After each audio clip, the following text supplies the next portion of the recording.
Chúng ta đều biết ngày này sẽ đến. Từ đầu mùa, mối quan hệ giữa Norris và Piastri, hai ngôi sao trẻ đầy tham vọng của McLaren vẫn luôn rất căng thẳng. Một đội với hai tay đua cùng mục tiêu vô địch. Và rồi, ở Singapore 2025, điều mà ai cũng chờ đợi và cũng là điều mà McLaren lo sợ nhất cuối cùng cũng đã xảy ra. Ngay khi đèn tắt, Norris lao lên mạnh mẽ, ép sát đồng đội của mình ở chuỗi góc đầu. Norris đánh lái gấp và va vào xe của Piastri, khiến anh bị hất nhẹ sang bên ngoài. Một cú chạm ngắn ngủi, nhưng dư chấn của nó thì khổng lồ. Trọng tài không điều tra, và đội McLaren cũng chọn im lặng, không phạt, cũng không một lời xin lỗi. Nhưng trong radio, Piastri gần như nổ tung và hét lên, anh ta vừa húc tôi. Và đội không làm gì sao. Phản ứng của đội thì vẫn lạnh như băng. Và lý do được đưa ra nghe thật kỳ quặc. Đó là Norris phải tránh Verstappen. Thế là xong. Vụ việc được gạt qua như một sự cố nhỏ. Nhưng với Piastri, đó không phải một tai nạn, mà đó là sự thiếu tôn trọng, là cảm giác bị đội bỏ rơi. Và điều đó đã để lại vết nứt sâu trong nội bộ của McLaren. Đây không phải lần đầu hai người va nhau, mà ngòi nổ âm ỉ từ trước. Đó là tại Canada, Norris từng đâm vào đuôi Piastri và tự làm hỏng cuộc đua của chính mình. Những lần sau, cả hai liên tục có những pha suýt va chạm, trao cho nhau những ánh nhìn khó chịu và những buổi họp chiến thuật đầy căng thẳng. Cái gọi là luật Papia, nguyên tắc công bằng giữa hai tay đua McLaren, vốn được đội tô vẽ như kim chỉ nam cho tinh thần đoàn kết. Nhưng ai cũng hiểu, trong một cuộc đua danh hiệu, công bằng chỉ là khái niệm đẹp đẽ trên giấy. Và ở Singapore vừa qua, luật Papaya chính thức sụp đổ. Cú va chạm đã giúp Norris rút ngắn khoảng cách với Piastri xuống còn 22 điểm, còn McLaren thì chọn cách đứng ngoài cuộc. Quyết định ấy khiến mọi thứ vỡ tung. Sau chặng đua, Norris mô tả pha chạm chỉ là một cú chỉnh nhẹ tay lái. Nhưng với Piastri, đó là cú đâm thẳng mặt. Anh nói thẳng qua radio rằng không công bằng. Và câu trả lời của McLaren chỉ là tiếp tục tập trung vào cuộc đua. Các bạn nghe có quen không? Đó là cách các đội đua thường nói khi không muốn dính líu vào drama nội bộ. Kỹ sư của Piastri, đó là Tom Stallis đã nói với anh trong lúc đua rằng kiểm soát những gì có thể.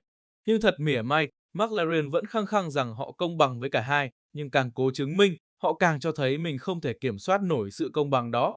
Và trớ trêu thay, ngày McLaren chính thức vô địch Constructor Championship, đáng lẽ ra phải là ngày ăn mừng, nhưng lại trở thành ngày nội chiến bùng nổ của McLaren. Trong lúc phỏng vấn, Piastri cố giữ bình tĩnh, nhưng rõ ràng anh đang rất bức xúc.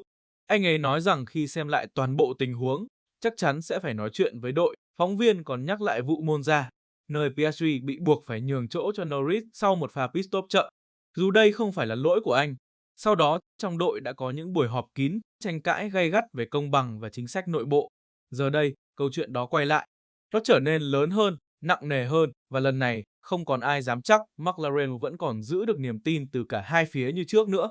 Trong khi đó, giám đốc đội là Andrea Stella trả lời báo chí rằng chúng tôi sẽ xem xét kỹ lưỡng. Mọi chi tiết đều quan trọng. Đây không chỉ là chuyện điểm số, mà là vấn đề niềm tin giữa hai tay đua. Nghe thì đúng, nhưng chính Stella đã từng nói hai chiếc McLaren không bao giờ được phép va chạm, và giờ thì sao? Norris va chạm thật, nhưng không bị phạt. Trong khi ở Monza, chỉ vì lỗi pit chậm của đội, Piastri lại bị yêu cầu nhường chỗ. Với Piastri, đó là cú đâm thứ hai, không phải trên đường đua, mà đâm trong lòng anh vậy. Anh từng tin rằng McLaren luôn công bằng. Nhưng giờ, khi thấy đồng đội được bỏ qua, anh đã hiểu rằng công bằng chỉ tồn tại khi người bị thiệt không lên tiếng. Cuối chặng, khi được yêu cầu chúc mừng đội vì chức vô địch, Piastri nói qua radio rằng cảm ơn đội.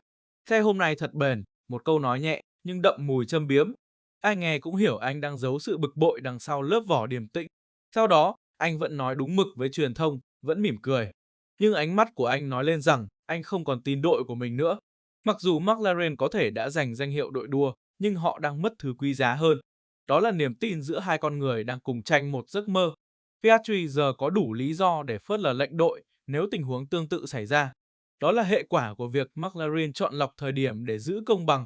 Bởi khi công bằng không nhất quán, người chịu thiệt sẽ không bao giờ quên. Giờ đây, khi danh hiệu Constructor đã nằm trong tay, McLaren không còn gì để mất, ngoài chính bản thân mình. Cả hai tay đua đều có lý do để chiến đấu, và nếu có thêm một cú va chạm nữa, thì không có gì ngạc nhiên cả. Và người hưởng lợi nhiều nhất lại là Max Verstappen. Anh không cần liều mạng tấn công, anh chỉ cần chờ hai chiếc xe màu cam tự loại lẫn nhau. Càng chia rẽ, thì McLaren sẽ càng yếu đi. Và Verstappen, kẻ ngoài cuộc vẫn đang mỉm cười, gom điểm đều đặn. Anh có thể sẽ vô địch nhờ pha tự hủy của đội McLaren. Tóm lại, drama này vẫn chưa kết thúc, mà nó chỉ vừa mới bắt đầu. Và khi Norris cùng Piastri bước lên xe ở chặng đua tiếp theo, Có lẽ họ sẽ không chỉ đua để thắng, mà còn để chứng minh rằng ai mới là người xứng đáng là nhà vô địch thế giới. Cảm ơn các bạn đã dành thời gian theo dõi video. Xin chào và hẹn gặp lại trong những hành trình tiếp theo của F1.